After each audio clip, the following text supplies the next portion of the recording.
every game's different in regards to the amount that you want to run the quarterback. You don't want to take that away from him. There's also times on the headphones where it's, hey, fellas, I know. Y'all do know we're up like 3 scores here.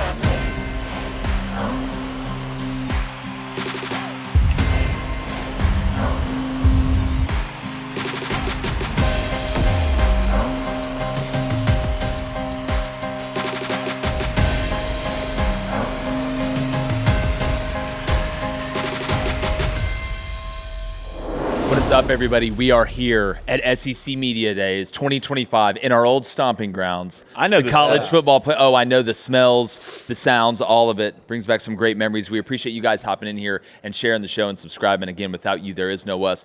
Got a fantastic show for you today. We're going to preview South Carolina, and we have the ultimate guest. There's one top guest that you can get, and that's Shane Beamer. Come on, Shane. South Carolina. Welcome, Shane. He's going to join us as well. Going to get to that. But first, guys, a lot of talk, a lot of hype around South Carolina.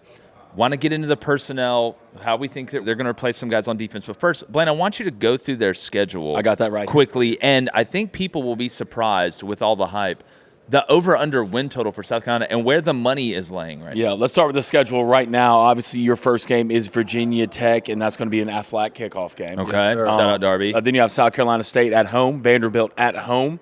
You have Missouri on the road, Kentucky at home. You go to Death Valley at LSU. It's going to be a tough one. Then you have Oklahoma at home, Alabama at home. You're going to Ole Miss at A&M, Coastal Carolina at home.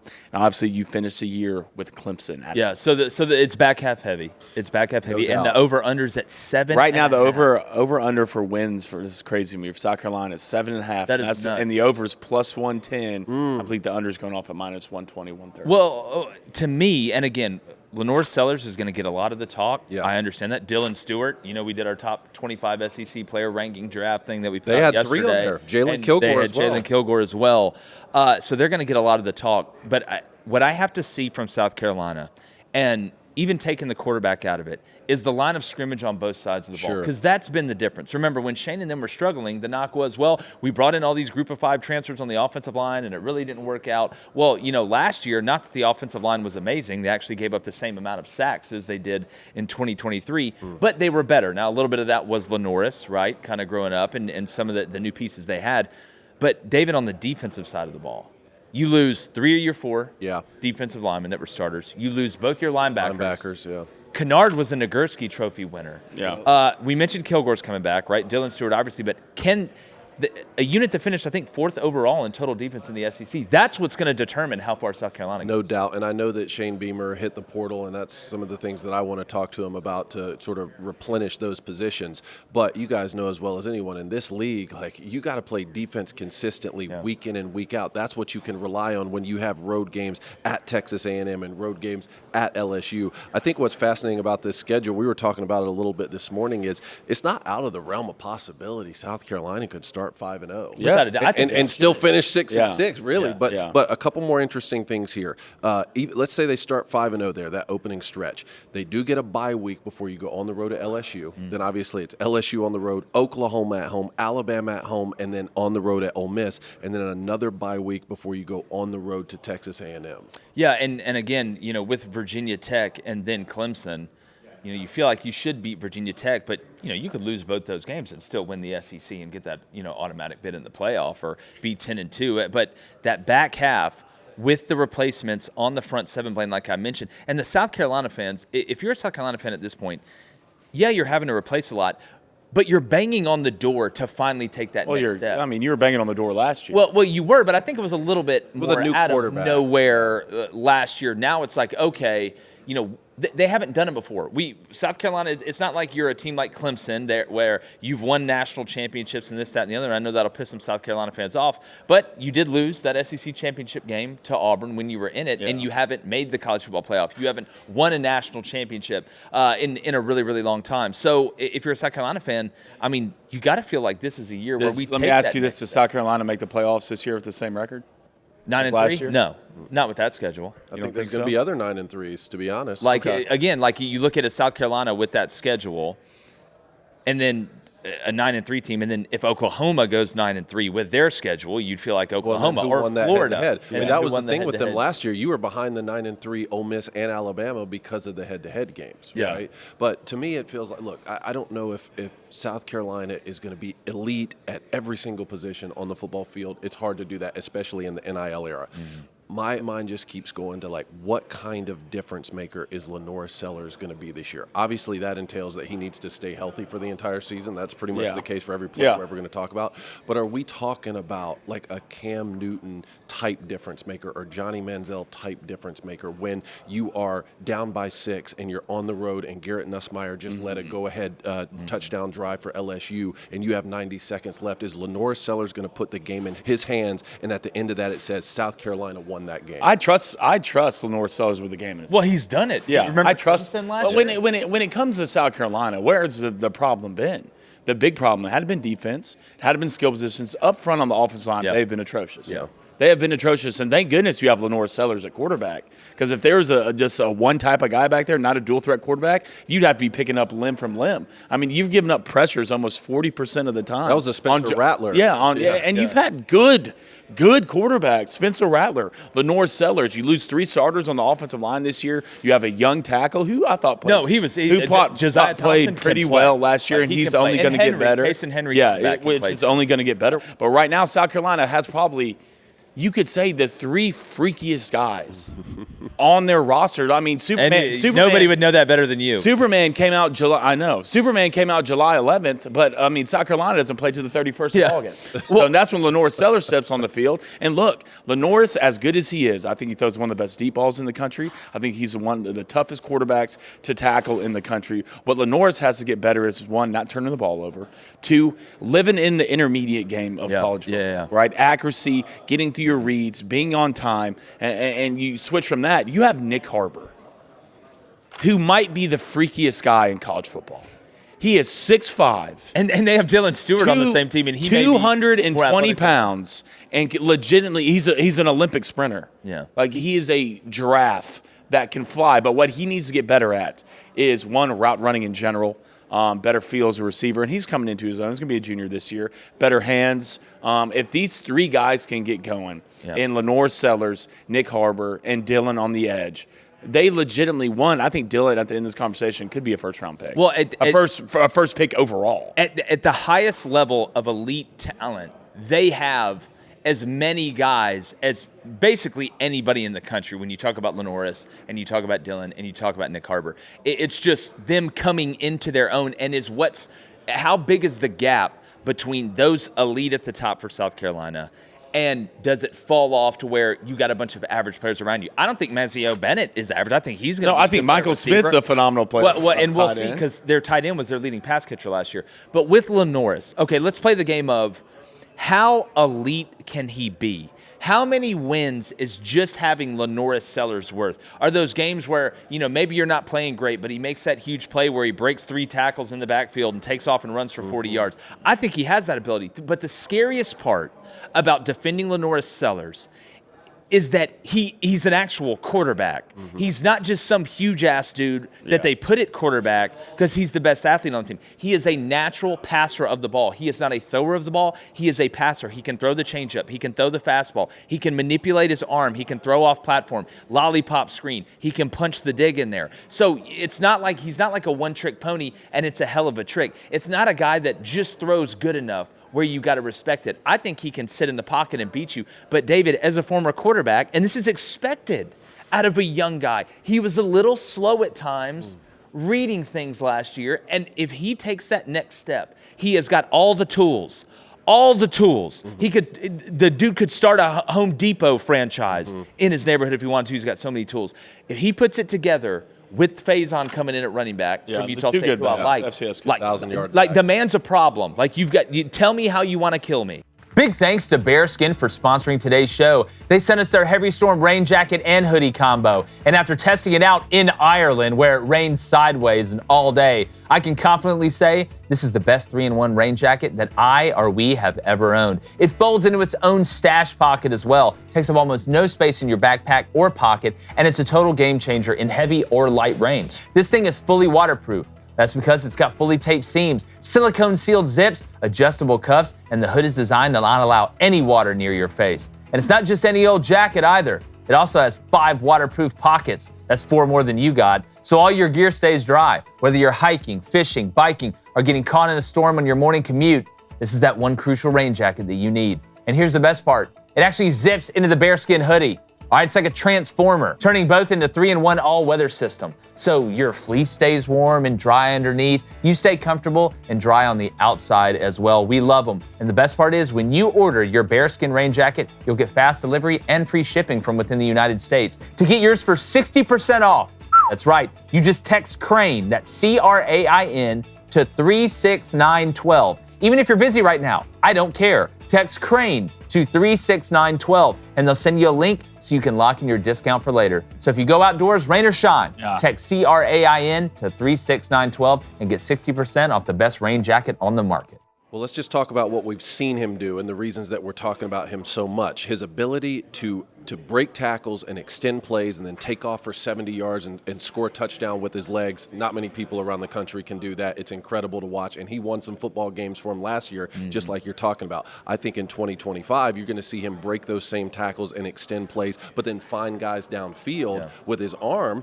and he's going to be completing passes after he breaks those tackles. And then to your final point, if he is able to throw the football on time, 3 and a hitch and the post is open and you let it go right this second in big time games, right? Like not necessarily against South Carolina State, right, throwing on time, but on the road at Texas A&M and LSU. If he's able to throw on time with all the athletic ability he brings to the table, now you're talking about a guy who's going to lead South Carolina to the college football playoff. It's not the wow. I'll never worry about the wow plays. With Sellers. I'll The never worry about the big plays. Ho-hum, post is open, throw it now, go sit on the bench because you scored. Lenore Sellers will be the best he can be if he gets better at the little things, right? The little things when it comes to quarterback, throwing the check down, going through your reads, being on time, not trying to be the hero. You might be the hero, right? But we don't need you to be the hero every play. Let other guys make plays for you. Well, it's to me that, sometimes in football, it's like baseball, playing the quarterback position. There's nothing wrong when you got a guy 0-2 in baseball burying a curveball and see if he'll chase it. If it's 1st and 10 and you run a play action and nothing's open, there's nothing wrong with throwing the ball away. There's nothing wrong with taking the check down. And, that's kind of what you mentioned, Blaine, but it's funny. When I could say the same thing in a different way, in a different position about Nick Harbor, too. Like, when you look at Nick Harbor, I don't think he's a track guy that's playing football. I actually think he's a football player. He's just, again, guys learn at different speeds. Every guy's not Ryan Williams that's going to come in and be, Bolitnikov and a figure skater with the ball in his hands all the time. It takes guys some time, but when you look at potential, Dylan Stewart's the same way. I think Dylan Stewart was just running his ass around last year. Like, I think he was just running around, and he was wrecking havoc. I want to see, and this is the biggest question for guys going into year 2, how do you adjust when the book is out on you? So they know Dylan Stewart can do amazing things off the edge. How many times are they going to chip him with a tight end? What happens if they start sliding to him all the time and he gets a little bit frustrated? Is he going to do something stupid on the field to get him a 15-yard penalty to extend an offensive drive? He did catch a body bag. He literally hit Oboy with that AK after he sacked him one time. But, again, if they can make the small things, big things will come for South Carolina. Is Dylan Stewart going to end up having a better career than Jadeveon Clowney? And you talking about like overall? How about just South Carolina first and then pro career second? I don't know. They won a lot of games with Jadeveon there. Well, the thing about it is like Jadeveon was just a freak. I would he's right one now, of those guys that's just a freak athlete. Yeah, right now I would say Jadeveon. He just looks different. Well, I want to ask, we're going to have Coach Beamer on here in a minute, but one of the things I want to ask him, and Blaine, I want to start with you on this. Both you guys are offensive guys. As a play caller, and I know what the politician answer is going to be to this. Good, get ready. As Shane, and I get it, but I know you won't give me that. You look at Lenore Sellers, and you're like, "This, he can't go down." Yeah. How much do you really run him, or is the Lenore Sellers run game on a pitch count? We're not going to run it more than 10 times, or is it? We got a 3rd and short. We got a 4th and short. We can end the game right here. We got to go down and score.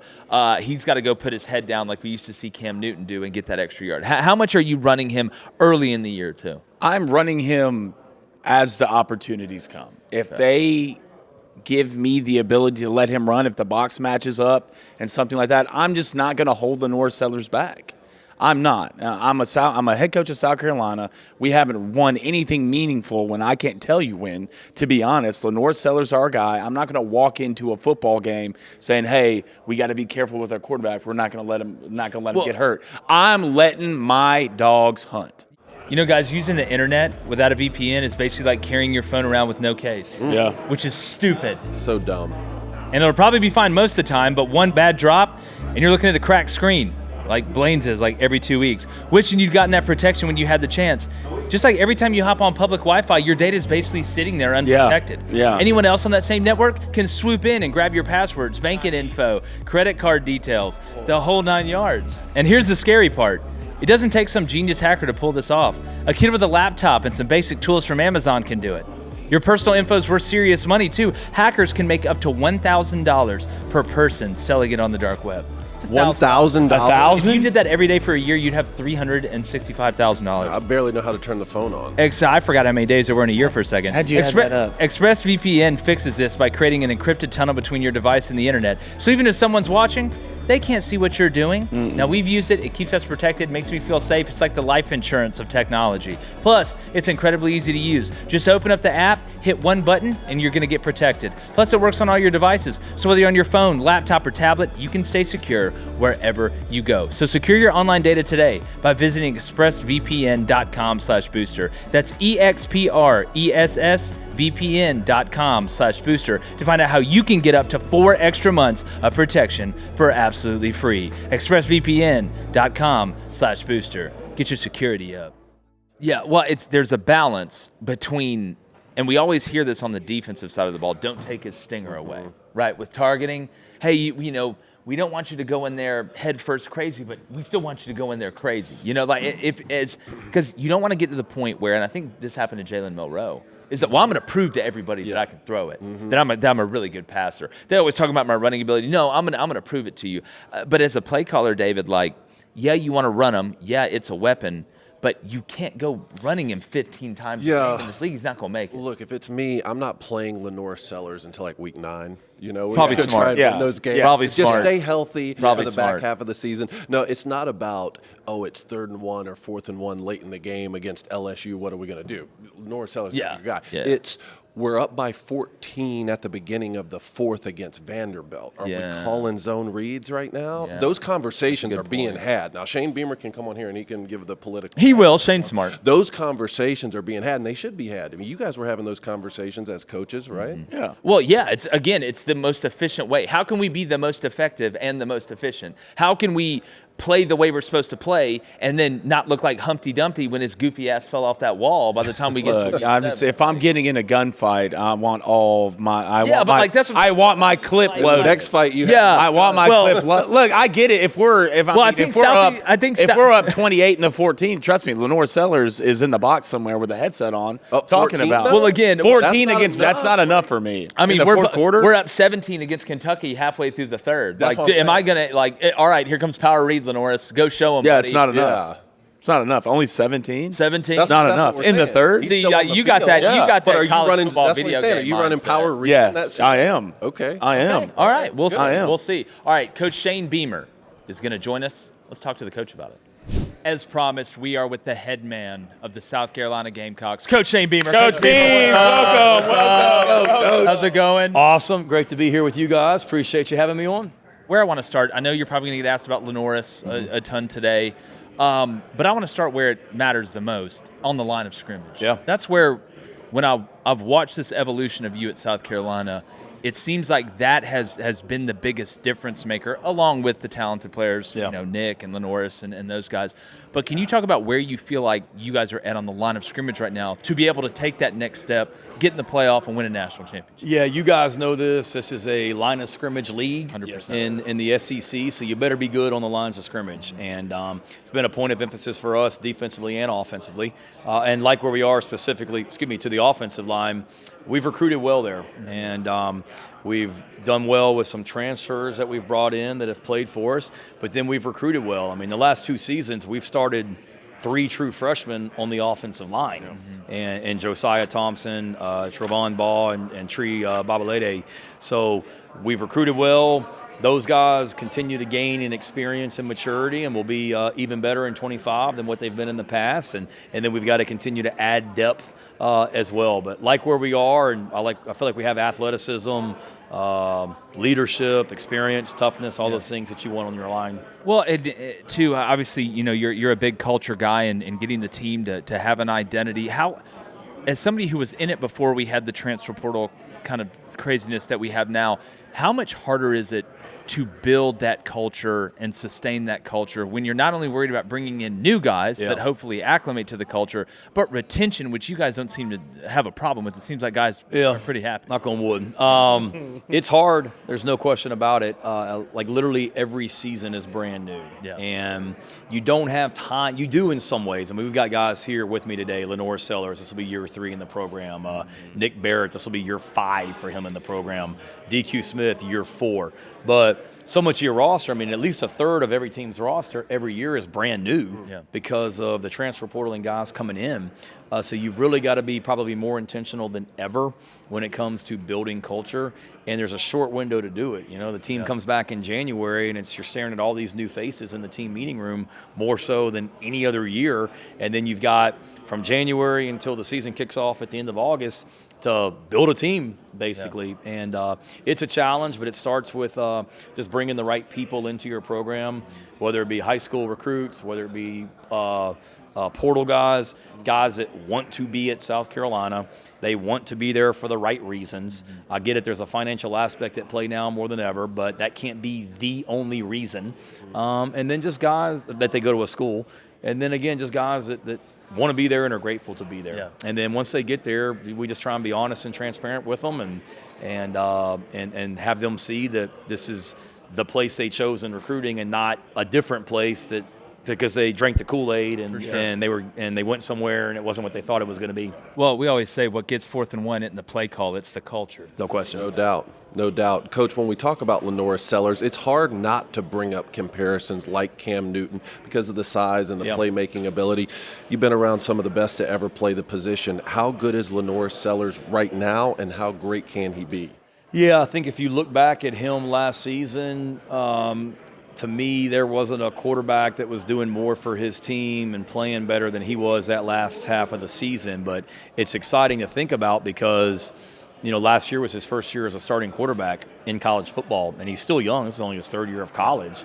So to see the strides that he made last season and then to see how he's worked since January when he came back to continue to grow and develop and get better and continue to build on the things he did well and improve on the things that he needed to from last season. So I'm excited to see him take the next step. He's a great young man. He's a great leader. And and the other thing, too, is he'll take another step, I'm confident, because we'll be better around him as an overall offense. We lost some productive guys, don't get me wrong, but when you look at the overall depth and competition at the tight end position, the receiver position, the running back position, I feel like will be better, and that's going to do nothing but help Lenore this season also. Just one follow-up when it comes to scheme with Lenore Sellers, because we talk about it a lot on our show, so we have to ask you while we got you here, because he can do so much, right, with his legs in the ground game and keep plays alive. What sort of conversations do you have with your staff when it's like, hey, how much, zone read are we going to run if we're up 14 in a game that, we may kind of be winning, but we don't have in the bag? Like, how do you talk like that with your staff? Yeah, you don't want to take away one of the things he does well, and that's what he does with his feet also. And you want to be able to have that be a focal point of your offense in a lot of ways. I was a teammate of Michael Vick's in college. I was at Oklahoma with Kyler Murray and Jalen Hurts both, and those guys were weapons with their feet. So you don't want to take that away from him, but you also want to be smart. And certainly, every game's different in regards to the amount that you want to run the quarterback, but it certainly is going to be an element of our offense. But there's also times on the headphones where it's, hey, fellas, I know. Y'all do know we're up like 3 scores here in the 3rd quarter. Like, maybe let's ease up on the run in the quarterback here right now, too. So we're having those conversations also. Well, Coach, this is one of your oldest teams. I think this is one of your deepest teams. I think this is one of your most talented teams. I want to know what's been the main message that you've told these guys over the offseason and walking into this year. And if you could have one word to describe this group of guys this year, what would that word be? The one word I would say so far as we sit here in July going into the season was focused. It's we lost a lot of leadership off of last year's team, particularly on the defensive side of the ball. And I was very on guard in January of guys coming back. Hey, man, we won 9 games. We were 2 points away from being in the playoff. We got all these guys back. We're good. And if anything, they've come back with even more of like a chip on their shoulder and an edge because we fell short and didn't get in the playoffs. And for us to have a lot of guys in new roles, they've been a very mature, focused, determined group in a lot of ways. And my message to them is just, we had 6 games last year that were decided by 4 points or less. Yeah. And we went 3-3 in them. And everybody wants to talk about the 2 that we lost, or 2 of the ones we lost, the 2-point loss to Alabama and the 3-point loss to LSU. But let's not lose sight of the close wins we had as well, and understanding all the work that went into the 24 season that got us to that point, and then realizing that literally in this league, man, I mean, it's every Saturday, and you better be on every Saturday, and it comes down to a handful of plays every single week. So true. Well, Coach, congratulations. You're doing a hell of a job, man. Thank you. For you guys, thanks so much for taking some time. Yep. Make sure you hit that subscribe button, and let's see what the Gamecocks have this year. This is Shane Beamer, and you're watching Crain and Company. Oh, music to my ears.